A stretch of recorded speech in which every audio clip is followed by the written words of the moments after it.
I get a lot of questions on whether you're considering other options other than further investment and third-party syndicated private equity type investment. The public markets are open at the moment. Trade buyers are out there. I wonder if you could just give us a little bit more on actually the process and the thinking day to day that is, I know, going on, looking at all of these options and just reassuring people that you are looking at public markets if that's appropriate for a portfolio company, and every option that is available to generate value. Let me start, and Sarah fill in where you see value. I think it was mentioned early by Gareth. We have fortnightly meetings with the CEOs of the companies, and we use a traffic light system to measure the performance and plan to actual. The idea of this is what we're planning to do, and this is what we're actually accomplishing. And as a consequence, we're very in tune with the financial and business performance of each of the opportunities that we've invested in, which I think, if you saw what we're doing in today's presentations, they're exciting businesses with large opportunities. We're also spending time, like the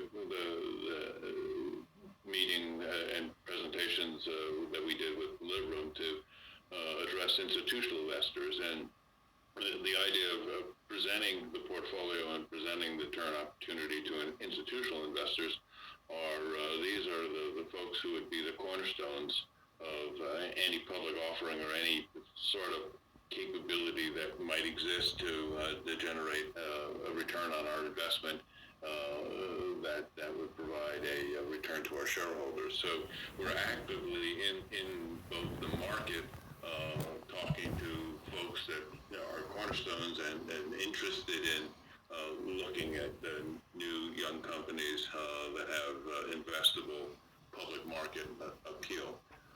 So we believe that is something that is continuous and ongoing. We're also sensitive to the idea that these are disruptive companies, and having them develop a number of critical cornerstone customers that in the SaaS world take time for those revenues to build, such that multiples of revenue, multiples of EBITDA can drive multiples on a public offering that we believe are important. So we have measurement criteria. We do analysis of the businesses. We use a number of the venture capital systems like the Rule of 40 to assess where we are with our businesses and their ability to raise funds in the various ways that funds can be raised.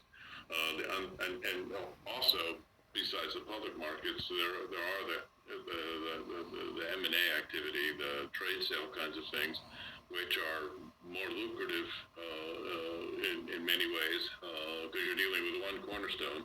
And there's a lot of those ongoing discussions and partnership kinds of arrangements, such that, again, going back to fundamental, we were able to get Mayo Clinic and their investment arm, and Sana and their investment arm. And Sana is a hospital group, but it's owned by three of the biggest insurance companies in Germany. And they're looking at it from the insurance side as much as from the medical improvement side. So we're actively every month, having conversations with many potential exit opportunities, but also cognizant of the fact that with a fourth quarter exit ramp, with substantial increases in the SaaS revenues, some measurements of the churn on the customer base, et cetera, the multiples that we're seeing right now are handsome and going up. So we're carefully considering all the opportunities as they present themselves, but also looking at these opportunities with the idea that within 2 more quarters of performance, the multiple on revenue would generate a sizable difference in the multiple on enterprise value for the business. So it's something that we do, and Sarah leads the analytical part of how we do that with our businesses. Sarah, anything to add to that? Yeah, I'd say I answered a lot of it, but there's probably two other points I'd make. One being that whenever we invest in a business, we do look and consider the possible exit routes at the point of investment. So the timescale can change, but in terms of the route to exit, that is a key part of our kind of investment assessment right at the very beginning when we first invest.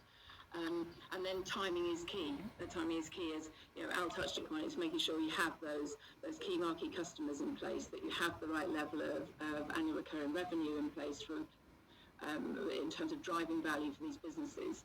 And in terms of that timing, it can therefore make a difference between if you get a financial investor involved at an earlier stage, a strategic partner involved a little bit later on, or as Tim touched upon, ultimately also looking and considering for IPOs.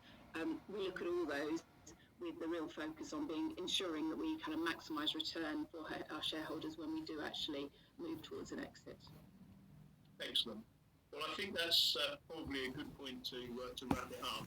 I'm very pleased to try and work out the maths in my head. I think we've only lost about 2% of people during the course of the last couple of hours. But thank you very much for all the panellists, everybody who's presented tonight. But most of all, thank you very much for everybody who's attended.